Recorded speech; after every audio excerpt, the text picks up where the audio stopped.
हम जमरानी बाग की बात कर रहे हैं, यहाँ पर हमारा कैंची धाम के लिए मास्टर प्लान बन रहा है।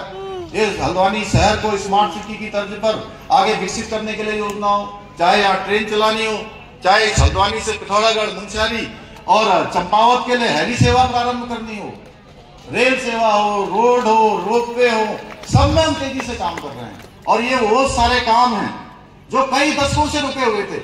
अभी कह रहे थे जमरानी बाग, जमरानी बाग, जमरानी बाग।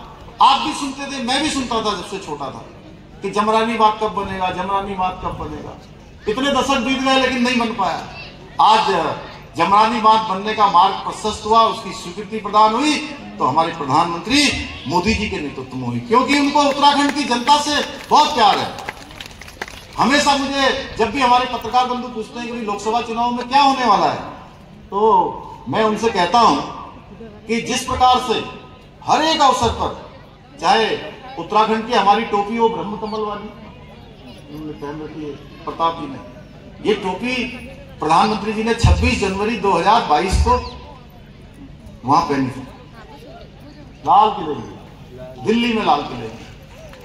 और भी कोई अवसर होता है तो उत्तराखंड का नाम लेना भूलते नहीं है। कल जब वो पूरे देश से जो हमारे स्वदेश दर्शन योजना में हमारे राज्य की भी 3 योजनाएं उसमें सम्मिलित है, 2 का कल हुआ है, आगे चलकर और भी हमारा कैंची धाम से लेकर और कई सारी योजनाएं मानसखंड मंदिर माला मिशन के अंतर्गत भी हैं, हमारा गुंजी, मलारी, माणा, नीति, ये सारे गांव जो वाइब्रेंट विलेज के अंतर्गत आ रहे हैं, उन सबके विकास की योजनाओं का जब वो कश्मीर से शिलान्यास कर रहे थे तब भी वो उत्तराखंड की बात कर रहे थे। उत्तराखंड उनके दिल में बसता है। तो मैं कहता हूं कि जब चुनाव आएगा तो हर बार से ज्यादा वोट, 2014 का चुनाव था, 14 के चुनाव में जितने वोट मिले, 2019 के चुनाव में उससे ज्यादा वोट मिले। अब 2019 में जितने मिले हैं, ये हमारी भी जिम्मेदारी है भी कहने के लिए कि आपने इतने काम कर दिए, तो 2024 में 2019 से ज्यादा वोट मिलेंगे। मैं हमेशा कहता हूं, क्योंकि उन्होंने हमेशा उत्तराखंड को प्राथमिकता दी है। जो भी हमने उनसे कहा है, उन्होंने हमेशा हमारी बात को तवज्जो दी है, आगे बढ़ाया है। इसीलिए हम भी रात दिन प्रयास करके जो विकास की धारा है वो अंतिम छोर तक पहुंचानी है। सरलीकरण, समाधान, निस्तारण, ये हमारा मंत्र है। इस मंत्र को लेकर हम काम कर रहे हैं। भाइयों बहनों, हम केवल फैसले ही नहीं ले रहे हैं, केवल फैसले नहीं ले रहे हैं, फैसले लेने के साथ साथ उनको धरातल पर उतारने का काम कर रहे हैं। ठोस तरीके से धरातल पर चीजें उतरे, उसकी समीक्षा कर रहे हैं, उसके लिए जो आगे योजना करनी है वो योजना कर रहे हैं। इसीलिए ये जो आप देख रहे होंगे, अभी बहुत सारी योजनाओं के बारे में यहाँ से प्रताप जी बता रहे थे, भाई साहब अजय भट्ट जी ने बताया, ये रिकॉर्ड समय में हमारे द्वारा बहुत सारी योजनाओं का लोकार्पण भी हो रहा है और शिलान्यास भी हो रहा है। मैं आपसे आज इस मां शीतला देवी के प्रांगण से, भगवान महादेव के इस स्थान से कहना चाहता हूं कि जिन योजनाओं का भी हमने भूमि पूजन किया है, मां शीतला के आशीर्वाद से उनका लोकार्पण भी हम लोग करेंगे। भाइयों बहनों, एक जो विकसित उत्तराखंड है उसका जो हमने स्वप्न देखा है, जो हमने संकल्प लिया है, उसके विजन को लेकर हम निरंतर आगे बढ़ रहे हैं। ये स्पष्ट विजन है, उस विजन के अनुरूप हमारी सरकार काम कर रही है। हमारी नीति और नियत दोनों स्पष्ट है, उसमें कोई कंफ्यूजन नहीं है कि क्या काम करना है। हम जानते हैं हमारी माताओं बहनों के जीवन को किस प्रकार से ऊपर उठाना है। इसलिए आज उत्तराखंड में भी जिस प्रकार से देश में विकास आधारित राजनीति प्रारंभ हुई है, एक विकास आधारित राजनीति की उत्तराखंड में भी हमने शुरुआत की है।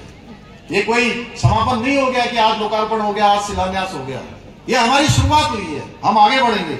मुझे पूरा विश्वास है कि जो हमारी ये विकास की यात्रा है ये निरंतर आगे बढ़ेगी। आज प्रदेश में इंफ्रास्ट्रक्चर, पर्यावरण सुरक्षा, आधुनिक विकास के साथ साथ सांस्कृतिक विकास के लिए भी विशेष अभियानों को चलाया जा रहा है। विशेष काम लगातार किए जा रहे हैं, उनको आगे बढ़ाया जा रहा है। यहीं पर अभी हमारी रानीबाग की जो एचएमटी फैक्ट्री है, वो भी कई सालों से आप देखते होंगे कि वो जमीन आनी है, ऐसा चलता रहता था, लेकिन वो वापस नहीं आती थी। वो जमीन भी हमारी वापस आ गई है। उसमें भी हम जो है कोई बड़ा, अभी उसके लिए भी मास्टर प्लान तैयार कर रहे हैं। आने वाले समय में एक बड़ा काम हमारा वो भी होगा। राज्य में आज रोजगार के अवसर पैदा करने के लिए, यहाँ का पलायन रोकने के लिए, पर्यटन को बढ़ावा देने के लिए, राज्य की जो आधारभूत जो व्यवस्थाएं हैं उनको दुरुस्त करने के लिए हमने अगले 10 सालों का एक मास्टर प्लान तैयार किया है, एक विजन तैयार किया है कि आने वाले 10 सालों में किस प्रकार से उत्तराखंड आगे बढ़ेगा। क्योंकि हमारे प्रधानमंत्री जी ने एक अवसर पर नहीं अनेक अवसरों पर कहा है कि 21वीं सदी का तीसरा दशक उत्तराखंड का दशक होगा।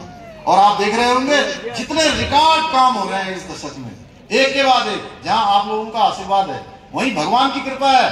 हमारे मोदी जी का स्पष्ट विजन है कि उत्तराखंड हिंदुस्तान का एक आदर्श राज्य बने, वही विजन लेकर हम आगे बढ़ रहे हैं।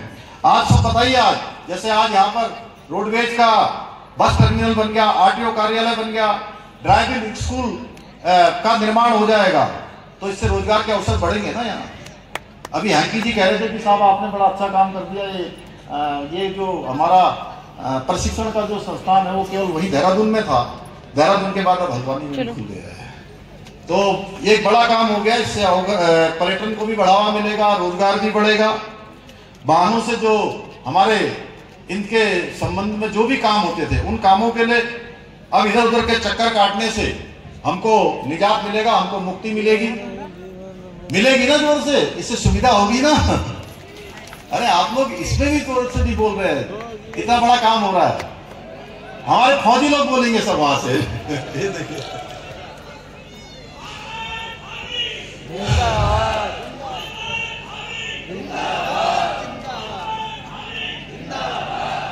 उत्तराखंड को विकसित बनाने के लिए, उत्तराखंड को हर क्षेत्र में आदर्श बनाने के लिए जो हमारा विकल्प रहित संकल्प जो मैं बोलता हूं, आज मैं उसके बारे में थोड़ा स्पष्ट बता देना चाहता हूं। आज सबने ज्यादा बोल दिया तो मैं भी सोच रहा हूं थोड़ा 5 मिनट मैं भी ज्यादा बोल देता हूं। आप लोग इतने देर से बैठे हैं, मुझे पता है शिवरात्रि का भी दिन है। बंशीधर भगत जी जरूर कह रहे होंगे यार जल्दी खत्म करो। देखिए विकल्प रहित संकल्प क्या है, जिस संकल्प में कोई विकल्प नहीं होता। जब हम संकल्प लेते हैं ना, पंडित जी जब संकल्प करवाते हैं तो संकल्प लेते हैं कि हमें ये करना है, हमने ये पूजा करनी है, हमने ये करना है। उसी प्रकार से हमने संकल्प लिया है कि उत्तराखंड को हिंदुस्तान का श्रेष्ठ राज्य बनाना है। और उस संकल्प में कोई विकल्प नहीं है, कोई रास्ता नहीं है, और इसको लेकर हम चल रहे हैं। उसके बहुत सारे पड़ाव हमने अभी पार कर लिए हैं, अभी बहुत सारे पड़ाव बाकी हैं जिनको हमें काम करना है। लेकिन मुझे पूरा विश्वास है कि आप सबके सहयोग से, आप सबके आशीर्वाद से, आप सबके समर्थन से हम अवश्य आने वाली जितनी चुनौतियां हैं, जितने हमारे पड़ाव हैं, उन पड़ावों को भी हम अवश्य पार करेंगे। मुझे प्रसन्नता है कि जब मैं जाता हूं पूरे प्रदेश के अंदर, जब मैं मातृशक्ति के बीच में गया और वास्तव में छोटे छोटे स्थानों पर जब कहीं पर 25,000, कहीं 30,000, कहीं 40,000, कहीं 50,000 और कहीं कहीं तो ये संख्या 1 लाख के आसपास पहुंच गई, तो तब मुझे सच में एहसास हुआ कि हमारी मातृशक्ति, हमारे बड़े बुजुर्ग, हमारे नौजवान, सारे हमारे लोग उत्तराखंड के इस संकल्प की पूर्ति के लिए अपना हर प्रकार से आशीर्वाद दे रहे हैं, हर प्रकार से हमको अपना सहयोग प्रदान कर रहे हैं और सरकार के साथ अपने कदम से कदम मिलाकर चल रहे हैं। उसी के कारण से हम और अधिक ऊर्जा से, आप सबके कारण से और अधिक हमको प्रोत्साहन मिलता है, हम तेजी से आगे बढ़ रहे हैं। मुझे पूरा विश्वास है कि आप सबने अभी तक जितना अपना आशीर्वाद, अपना समर्थन हमें दिया है, निकट भविष्य में भी आप उसी प्रकार देते रहेंगे। और मैं जानता हूं कि यह हल्द्वानी से कोई संदेश जाता है। आज आप लोगों ने इतनी बड़ी संख्या में, अजय भट्ट जी जब बोल रहे थे तो आप लोगों ने मोदी जी को प्रधानमंत्री बनाने के लिए जब उन्होंने कहा कि जो है अपना समर्थन उन्होंने आपसे मांगा, अपना आशीर्वाद मांगा, जिस प्रकार से आपने तालियां बजाई वो स्पष्ट हो गया कि कहते हैं प्रत्यक्षम किम प्रमाणम। मुझे पूरा विश्वास है कि बड़ी संख्या में, ज्यादा रिकॉर्ड वोटों से आप हमको यहाँ से इनको संसद में भेजेंगे। और इसके साथ ही मैं आज हल्द्वानी में जो एक बहुत अच्छा काम सब घर जा रहे हैं और देखिए भगवान से प्रार्थना करता हूं कि आप सब यहाँ पर से दिखाते हूँ आपको पूरा व्यू, पूरा पुलिस प्रशासन लगा हुआ है, आप यहाँ से भी देख सकते हैं। और जो काम हमने आज शुरू किए हैं भगवान से प्रार्थना करूंगा नहीं लाया ना, ये देखिए कितने सारे लोग हैं और लोगों की सेवा अच्छी हो, इतना ही आप सबसे निवेदन। चलो चलो चलो चलो अब निकल, और हामी जी अब जा रहे हैं, समाप्त हो गया। अब 2 बहुप्रतीक्षित जो हमारे लाभार्थी अभी जाने वाले हैं। तो फाइनली गाइस हम धामी जी से मिल गए फेस टू फेस। और यहाँ पे देखिए ये जो प्रोग्राम वाले हैं वो हैं, बहुत सारे लोग हैं। चुना गया है। सभी लोग टीम चलते हैं फटाफट घर की तरफ। घर की तरफ नहीं, सॉरी, मंदिर जा रहे हैं हम लोग। प्रधानमंत्री ग्रामीण आवास योजना से इधर से ना दो व्यक्ति माननीय मुख्यमंत्री महोदय के कार्यक्रम से पुरस्कृत होंगे। फाइनली निकल गए बाहर और यहाँ से धामी जो भाषण है वो समाप्त हो चुका है। योजना और इसमें 1 और 2 लोग सिंबॉलिक रूप से इसको यहाँ पे भी देखिए पुलिस प्रशासन वाले बहुत ज्यादा लोग।